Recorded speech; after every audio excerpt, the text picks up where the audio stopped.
Assalamualaikum warahmatullahi wabarakatuh. Perkenalkan, nama saya Nanda Nazam Fausna. Di sini saya akan menjelaskan mengenai pengertian dari unsur geografi regional. Unsur geografi regional merupakan unsur atau konsep untuk mempelajari dan memahami tentang fenomena perubahan alam dan juga dalam aspek sosial oleh beberapa faktor, dengan memadukan apa yang sudah dipelajari seperti dari geografi fisik dan sosial budaya seperti ekonomi, politik, dan masyarakat dalam suatu wilayah. Selanjutnya saya akan menjelaskan mengenai unsur-unsur esensial geografi menurut ahli. Yang pertama, lokasi oleh Richard Hartshorne. Beliau mengatakan bahwa lokasi merupakan hubungan spasial antara suatu wilayah atau daerah dengan wilayah lainnya, dengan meliputi aspek arah, jarak, dan letak relatif atau lokasi relatif. Contohnya Singapura yang merupakan negara dengan letak relatif yang strategis di Asia Tenggara dan memiliki juga aksesibilitas yang baik ke wilayah lain seperti Indonesia. Bismillahirrahmanirrahim. Di sini saya Cindy Wulandari. Di sini saya akan menjelaskan sedikit tentang unsur esensial geografi yang nomor 6, yaitu penduduk, budaya, dan mata pencaharian. Penduduk, budaya, dan mata pencaharian telah melahirkan corak kehidupan di muka bumi serta mengubah bentang alam natural landscape menjadi bentang alam budaya kultur landscape. Keanekaragaman corak kehidupan dipengaruhi oleh lingkungan alam sekitarnya. Contohnya, pada penduduk Irian Jaya memilih bermukim di perbukitan dan lereng perbukitan dengan alasan pertimbangan strategis, higienis, dan mudah bercocok tanam. Masyarakat di negara maju tingkat peradaban dan ekonominya memberi kemungkinan dalam lingkungan dan pembatasan sehingga terwujud aneka macam bentang alam, budaya, dan buatan. Contohnya Belanda dengan proyek raksasa mengubah Laut Zuiderzee dengan sistem poldering secara bertahap dikeringkan menjadi wilayah pemukiman dan pertanian subur, serta peternakan, dan Amerika Serikat mengubah gurun di Arizona menjadi wilayah yang subur dengan kemajuan teknologinya. Selanjutnya saya akan menjelaskan mengenai unsur geografi regional secara geologi dan geomorfologi untuk memahami dan menganalisis suatu wilayah atau daerah dalam perspektif geologi dan geomorfologi yang memiliki beberapa unsur yang terkait, yaitu yang pertama ada struktur geologi, merupakan sifat dan pola distribusi atau persebaran batuan untuk menentukan sumber daya mineral dan bahan tambang yang ada di wilayah tersebut. Yang kedua, ada bentang alam yang merupakan kondisi permukaan bumi yang dipengaruhi oleh proses geologi seperti erosi, sedimentasi, vulkanik, dan tektonik. Yang ketiga, morfologi merupakan bentuk dan struktur permukaan bumi seperti puncak pegunungan, sungai, dan danau. Yang keempat merupakan proses geologi atau proses alamiah yang berlangsung di dalam bumi seperti pembentukan gunung, gempa bumi, dan juga erosi. Yang kelima, sumber daya alam atau sumber daya mineral seperti minyak bumi, gas alam, dan sumber daya alam lainnya yang terdapat di suatu wilayah. Dan yang terakhir adalah sejarah geologi atau catatan geologi tentang sejarah wilayah tersebut, termasuk pembentukan batuan dan perubahan kondisi permukaan bumi di masa lalu. Sekian dari saya. Wassalamualaikum warahmatullahi wabarakatuh. Baik, selanjutnya unsur geografi regional yang keempat adalah luas atau ukuran dan bentuk wilayah. Nah, luas merupakan suatu sinonim dari ukuran.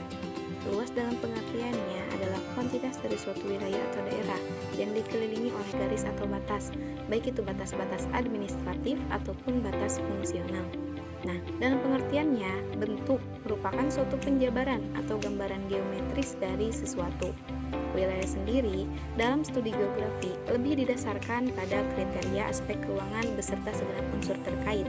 Batas dan sistemnya ditentukan oleh aspek administratif dan aspek fungsional.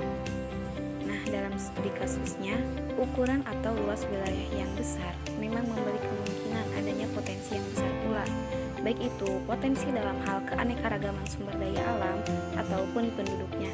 Dalam contoh sederhana, Provinsi Kalimantan memiliki luas atau ukuran yang besar, namun tidak dengan jumlah penduduknya yang besar. Berbeda dengan Pulau Jawa, tepatnya Jawa Barat. Jawa Barat memiliki luas atau ukuran wilayah yang tidak cukup besar, namun memiliki jumlah penduduk atau populasi penduduk yang besar. Nah, untuk bentuk sendiri, wilayah memiliki berbagai macam bentuk dan kedudukan, yang dimana hal tersebut menjadi perhatian para geografiawan. Beberapa macam dari bentuk dan kedudukan wilayah yaitu wilayah yang kompak, memanjang, menjorok jauh keluar dari daratan utama, terpecah atau terpisah, dan ada pula kedudukan wilayahnya yang ada di tengah wilayah daratan, atau bahkan ada wilayah yang di tengah negara lain. Contohnya itu seperti Lesotho di Afrika Selatan. Lesotho di Afrika Selatan tidak berhubungan dengan laut. Baik, selanjutnya yaitu relief dan iklim. Relief sering disebut sebagai topografi. Dalam pengertiannya, relief adalah bentuk vertikal dari suatu daerah. Nah, iklim sendiri merupakan suatu elemen geografis yang paling penting. Keduanya saling berhubungan karena relief mempengaruhi cuaca dan iklim. Contohnya adalah relief bisa mempengaruhi jumlah curah hujan yang diterima oleh suatu daerah. Unsur geografi regional yang selanjutnya adalah sejarah. Mengapa sejarah termasuk dalam unsur geografi regional? Karena sejarah menyangkut dari kondisi alam, politik, dan kependudukan yang mempengaruhi terwujudnya ciri khas daerah, baik itu secara lokal, regional, dan global. Adanya karakteristik atau ciri khas dari suatu daerah adalah karena adanya sejarah di masa lalu. Contohnya seperti karakteristik desa, kecamatan, ataupun yang lainnya. Untuk yang selanjutnya, ada unsur esensial geografi regional berdasarkan sumber yang ada di buku pengantar geografi regional. Yang pertama ada lokasi. Untuk lokasi terbagi menjadi dua, yaitu ada lokasi absolut dan lokasi relatif. Yang pertama lokasi absolut, yaitu posisi suatu yang berdasarkan koordinat garis lintang dan garis bujur yang mutlak adanya dapat dipercaya karena masa daratan relatif tetap, perubahannya kecil sekali dan berlaku umum di seluruh dunia. Untuk contohnya yaitu Indonesia berada di 6 derajat lintang utara sampai 11 derajat lintang selatan dan 95 derajat bujur timur sampai 141 derajat bujur timur. Selanjutnya ada lokasi relatif, yaitu posisi suatu berdasarkan kondisi dan situasi daerah sekitarnya berupa kondisi fisik, sosial, ekonomi, budaya, dan transportasi dengan daerah sekitarnya. Untuk contohnya yaitu seperti Indonesia berada di antara dua samudra, yaitu Samudra Hindia dan Pasifik, serta dia ampit oleh dua benua, yaitu benua Asia dan benua Australia. Yang selanjutnya ada tempat. Suatu tempat dan sosial suatu tempat dibentuk oleh karakteristik fisik seperti iklim, jenis tanah, tata air, morfologi, flora dan fauna, dan manusia yang hidup di dalamnya seperti jumlah penduduk, kependudukannya, pendidikan, pendapatan, dan kebudayaannya. Yang ketiga ada hubungan timbal balik. Nah, dalam hubungan timbal balik ini, yang pertama ada hubungan antara manusia dan lingkungan fisik. Manusia sangat bergantung pada lingkungan fisik untuk memenuhi kebutuhan hidupnya, seperti makanan, air, dan tempat tinggal. Namun, aktivitas manusia juga dapat mempengaruhi lingkungan fisik, seperti pengundulan hutan, polusi udara, dan pencemaran air. Dalam hubungan ini, manusia dan lingkungan fisik saling mempengaruhi satu sama lain dan membutuhkan perhatian dan pengelolaan yang baik agar keseimbangan dapat terjaga. Nah, yang kedua ada hubungan antara kegiatan ekonomi dan lingkungan fisik. Kegiatan ekonomi manusia seperti industri, pertanian, dan perikanan membutuhkan lingkungan fisik sebagai sumber daya dan lokasi. Namun, aktivitas ekonomi juga dapat mempengaruhi lingkungan fisik seperti penggunaan lahan yang tidak berkelanjutan, limbah industri yang mencemari udara dan air, dan perusakan ekosistem. Dalam hubungan ini, perlu ada pengelolaan yang baik untuk memastikan bahwa kegiatan ekonomi dapat berlangsung berkelanjutan dan tetap menjaga kelestarian lingkungan fisik. Yang ketiga, ada hubungan antara sosial dan budaya dengan lingkungan fisik. Sosial dan budaya juga dapat mempengaruhi lingkungan fisik. Misalnya, adat istiadat atau tradisi lokal dapat mempengaruhi penggunaan lahan atau pengelolaan sumber daya alam. Dalam hubungan ini, perlu adanya keseimbangan antara nilai-nilai sosial, budaya, dan perlindungan lingkungan fisik. Dalam esensial geografi regional, hubungan timbal balik adalah penting untuk dipahami dan dikelola dengan baik agar wilayah geografis dapat berkembang secara berkelanjutan. Salah satu cara untuk memastikan hubungan timbal balik yang sehat adalah melalui pengelolaan lingkungan yang berkelanjutan dan partisipasi masyarakat dalam proses pengambilan keputusan. Nah, yang selanjutnya adalah gerakan atau movement. Gerakan dalam esensial geografi regional mengacu pada perpindahan atau pergerakan manusia, barang, informasi, dan ide di wilayah geografis yang terbatas. Gerakan ini dapat terjadi dalam skala lokal, regional, atau bahkan global. Nah, ada beberapa jenis gerakan dalam esensi geografi regional. Antara lain yang pertama ada gerakan manusia.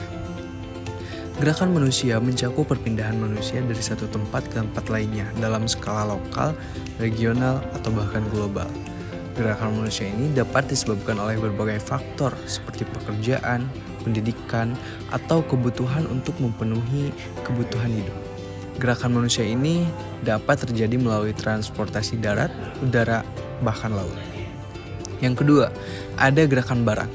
Gerakan barang mencakup perpindahan barang dari satu tempat ke tempat lainnya dalam skala lokal, regional, atau bahkan global. Yang ini dapat disebabkan oleh kebutuhan pasar, produksi, atau perdagangan. Gerakan barang ini dapat terjadi melalui transportasi darat, udara, atau laut. Yang ketiga, ada gerakan informasi. Gerakan informasi mencakup perpindahan informasi dari satu tempat ke tempat lainnya dalam skala lokal, regional, bahkan global. Gerakan informasi ini dapat disebabkan oleh kebutuhan informasi untuk kepentingan bisnis, pendidikan, atau komunikasi.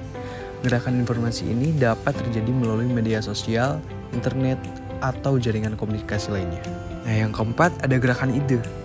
Gerakan ide mencakup perpindahan ide dari satu tempat ke tempat lainnya dalam skala lokal, regional, atau bahkan global. Gerakan ide ini dapat disebabkan oleh kebutuhan untuk berbagai gagasan atau pandangan untuk memperluas pemahaman atau meningkatkan inovasi. Gerakan ide ini dapat terjadi melalui media sosial, konferensi, atau pertemuan kelompok. Geografi regional dapat memberikan dampak yang signifikan pada wilayah geografis yang terbatas. Dampaknya dapat positif seperti meningkatkan pertumbuhan ekonomi, peningkatan keterampilan, dan meningkatkan hubungan antar masyarakat. Namun, dampaknya juga dapat negatif seperti meningkatkan polusi, penggusuran lahan, dan kemacetan lalu lintas. Oleh karena itu, perencanaan yang baik diperlukan untuk mengoptimalkan dampak positif dari gerakan dan meminimalkan dampak negatifnya. Di dalam buku pun tercantum tentang unsur esensial geografi, yaitu yang kelima, perwilayahan atau juga regionalisasi. Tema paling mendasar dari studi geografi adalah regional, adapun kajian utamanya adalah berbagai bentuk region dan perubahannya. Regionalisasi pada dasarnya adalah pengumpulan dan pengklasifikasian atau pengelompokan data ke dalam data yang sejenis. Kesatuan daerah menunjukkan karakteristik tertentu sehingga dapat dibedakan dari daerah lainnya, disebut region. Misalkan contohnya di daerah perbukitan tinggi atau memiliki curam yang cukup tinggi, di daerah itu akan selalu terjadinya longsor. Terima kasih, sekian dari saya. Saya Muhammad Febriansyah akan menjelaskan mengenai metode geografi regional. Pertama, ada analisis dan penilaian terhadap unsur lingkungan fisik. Analisis dan penilaian terhadap unsur-unsur lingkungan fisik ada kebagi menjadi beberapa bagian. Pertama, ada faktor-faktor yang cocok untuk mendukung manusia.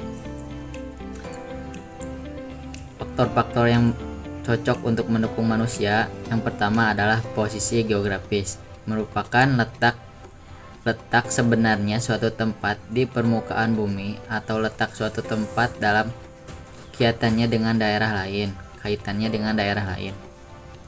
Letak geografis disebut juga letak relatif karena letaknya ditentukan oleh fenomena geografis yang membatasinya, seperti gunung, sungai, laut, benua, dan samudra. Kemudian ada topografi. Elevasi atau topografi adalah ketinggian suatu bentuk di permukaan bumi, aspek geografis alam yang terkait dengan relief suatu daerah pedesaan terdiri dari pegunungan, daratan, dataran rendah, lembah, dan dataran pasir. Relief perairan pedalaman terdiri dari danau, sungai, rawa, teluk, selat, dan kanal. Penampakan alam relief wilayah perairan laut atau relief dasar laut terdiri dari bentuk paparan benua, lereng benua, lubuk laut, palung laut, punggung laut, ambang laut, dan gunung laut. Selanjutnya ada cuaca dan iklim. Dalam ilmu geografi, yang termasuk unsur-unsur cuaca dan iklim adalah curah hujan, arah angin, tekanan udara, suhu udara, dan kelembaban udara. Nah, di kondisi iklim Indonesia sangat dipengaruhi oleh yang namanya angin muson, yaitu angin yang bertiup setiap 6 bulan sekali dan selalu berganti-ganti arah. Adanya perubahan arah angin muson ini berakibat pada kondisi iklim Indonesia yang terbagi menjadi 2 musim setiap tahunnya, yaitu musim kemarau dan musim penghujan. Indonesia dilalui oleh garis hayal atau garis khatulistiwa, maka Indonesia mendapat penguapan yang cukup tinggi dan pemaparan matahari yang cukup lama sepanjang tahun. Akan tetapi, kondisi tingkat penguapan yang cukup tinggi, maka di beberapa tempat wilayah Indonesia sering terjadi hujan. Kemudian ada tumbuhan, merupakan jenis tanaman yang secara alami hidup di suatu daerah, sedangkan fauna merupakan jenis hewan yang hidup di daerah tersebut. Flora dan fauna yang ditemukan di Indonesia sangat mempengaruhi kehidupan manusia, terutama kehidupan masyarakat Indonesia. Flora dan fauna dapat menjadi sumber kehidupan yang dapat dimanfaatkan untuk kebutuhan manusia, seperti sebagai sumber protein atau sumber gizi dan lainnya. Kemudian ada tanah. Tanah memiliki nilai yang sangat penting bagi kehidupan semua makhluk di bumi. Tanah menjadi bagian yang tidak terlepaskan dalam segala bentuk kehidupan dan aktivitas manusia dalam menjalankan suatu roda perekonomian. Tanah adalah bagian dari lapisan permukaan bumi yang berbentuk kerak bumi dan sangat tipis karena terdiri dari berbagai campuran batuan dasar yang telah lapuk, terdiri dari air, udara, tumbuhan mati, dan material hewan yang sudah mati. Di Indonesia ada sekitar 22 jenis tanah di kepulauan. Tidak semua jenis tanah subur, tergantung adanya 3 unsur penyebab kesuburan, yaitu unsur hara, kadar air, dan komposisi tanah. Kemudian ada sumber daya air dan kelautan. Sumber daya air di bumi dan sumber daya laut merupakan fenomena alam yang mungkin sangat dibutuhkan oleh semua makhluk hidup, terutama manusia. Air di darat memiliki banyak manfaat bagi kepentingan manusia, baik secara langsung maupun tidak langsung. Demikian pula, potensi penuh di lautan ketika digali diberdayakan benar-benar merupakan anugerah dan sebuah pemberian dari Sang Maha Pencipta yang tidak pernah kita bayangkan berapa banyak yang telah kita manfaatkan untuk menjalani kehidupan di bumi ini. Kemudian ada sumber daya mineral. Sumber daya mineral merupakan semua potensi alam berupa bahan galian yang terdapat dalam tanah dan diperoleh melalui proses penambangan Indonesia merupakan negara yang kaya akan bahan tambang baik darat maupun dasar laut karena kondisi geografisnya yang menguntungkan dan Indonesia berada pada Ring of Fire atau cincin energi. Persebaran jumlah dan jenis sumber daya mineral pada setiap pulau di Indonesia tidak merata, tergantung kondisi geografis wilayah tersebut. Kemudian yang kedua, dari faktor-faktor yang fisiknya, ada faktor yang tidak cocok untuk mendukung manusia. Yang pertama, ada bencana alam. Bencana alam merupakan suatu hal atau peristiwa yang diakibatkan oleh alam yang bisa jadi berupa gempa bumi, tsunami, gunung meletus, banjir, kekeringan, angin topan, dan tanah longsor. Kemudian dari adanya bencana alam menimbulkan berbagai kerusakan, kerugian bagi manusia sehingga dapat mengganggu segala kegiatan manusia. Kemudian ada bencana alam yang disebabkan oleh manusia. Nah, pada bencana alam yang disebabkan oleh manusia merupakan salah satu bencana alam yang bisa merugikan manusia itu sendiri. Ini bisa disebabkan karena manusia mengalami yang namanya tidak memiliki kesadaran diri akan pentingnya suatu hal yang menjadi dasar bahwa segala sesuatu itu harus dipikirkan lebih matang dan menjadi hal yang dapat berakibat pada manusia itu sendiri. Nah, untuk bencana alam yang disebabkan manusia ada seperti wabah penyakit, kegagalan teknologi, kerusakan lingkungan, kegiatan manusia seperti polusi, dan adanya konflik peperangan antar manusia yang mengganggu segala aktivitas manusia itu sendiri.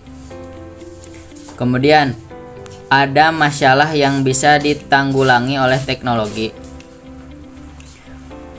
Untuk bencana alam memang tidak bisa kita hindari. Kita cuma bisa untuk meminimalisir akibat dari bencana alam. Seperti gempa bumi, dengan membuat bangunan anti gempa itu dibantu dengan kemajuan teknologi. Melalui BPPT bahwa teknologi untuk meredam kebencanaan terus dikembangkan di Indonesia seperti teknologi modifikasi cuaca, sistem peringatan dini bencana banjir, perlindungan tanah dari erosi, sistem peringatan dini bencana tsunami, seismograf sebagai pendeteksi gempa.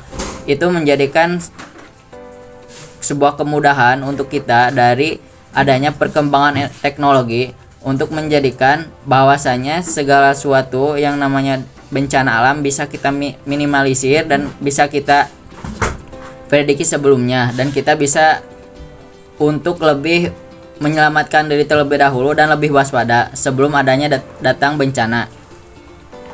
Nah, untuk kerusakan lingkungan, kita terus berinovasi dengan menghadirkan teknologi baru di mana kita bisa memanfaatkan lingkungan tanpa merusaknya, seperti gencarnya kendaraan listrik untuk mengurangi polusi udara.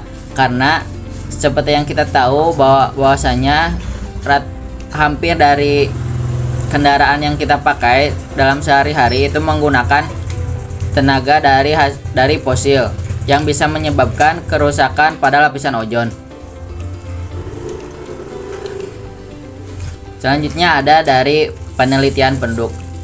Jumlah dan distribusi merupakan persebaran penduduk di setiap wilayah karena memiliki perbedaan dan selalu ada hubungan yang sebab akibat di dalamnya, di mana tidak meratanya persebaran penduduk biasanya disebabkan oleh faktor dari ekonomi, lapangan pekerjaan, aksesibilitas, keterjangkauan, seperti jumlah penduduk di Pulau Jawa yang 50% merupakan 56% penduduk Indonesia berada di Pulau Jawa.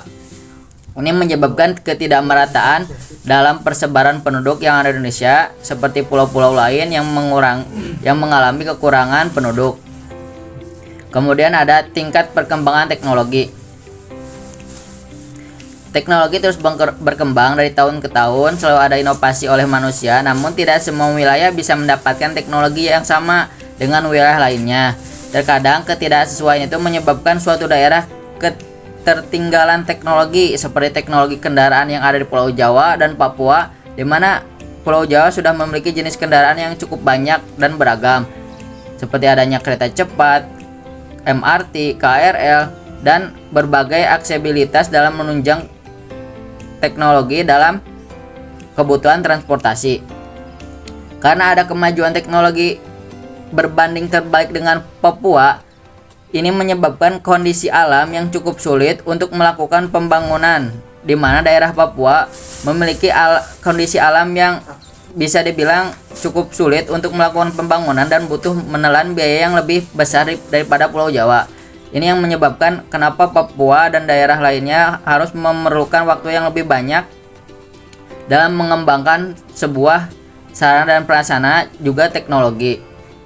Sebenarnya semua juga bisa dilakukan secara merata, namun yang paling penting adalah faktor dari waktu dan bagaimana pemerintah bisa mengelola dan menjadikan semua tempat itu pembangunannya bisa merata dengan mengembangkan perkembangan teknologi.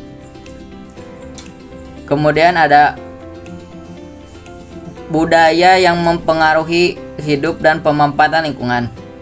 Budaya adalah suatu kebiasaan kemudian dilestarikan oleh masyarakat dan diteruskan ke generasi berikutnya. Ini menjadi sebuah ciri masyarakat tersebut.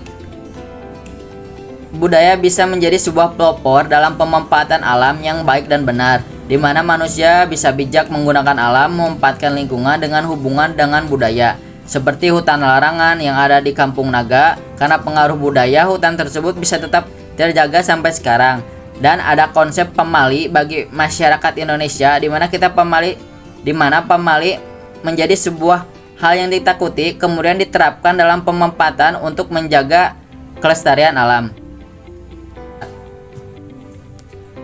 Sekian yang bisa saya sampaikan. Terima kasih. Assalamualaikum warahmatullahi wabarakatuh. Di sini saya akan menjelaskan materi tentang aktivitas manusia dan pola mata pencahariannya dengan merealisasikan dan sintesa dari unsur-unsur manusia dan fisiknya.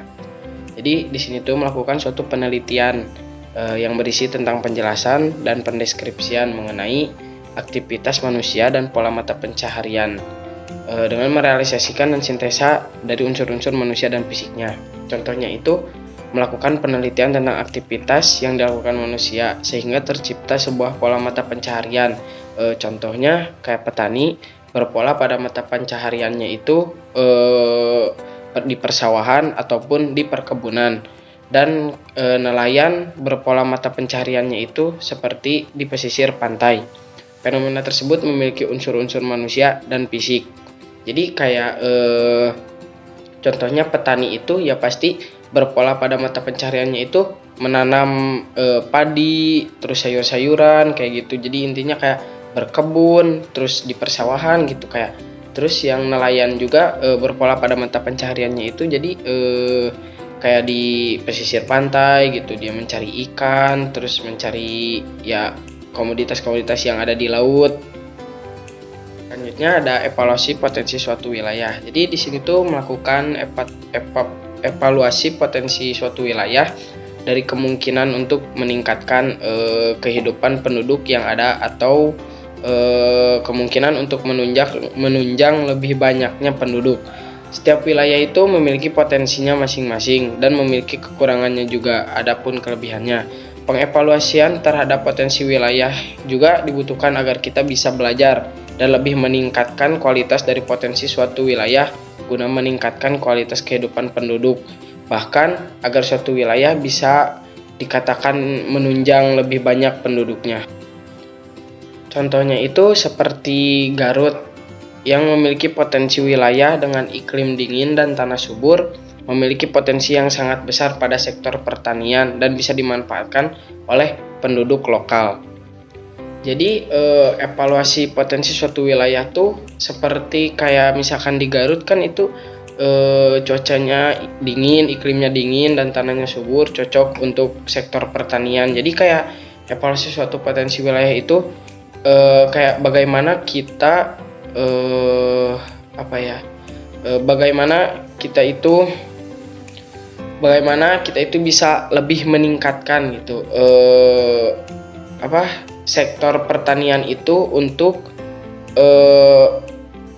masyarakat sekitar maupun masyarakat luar gitu.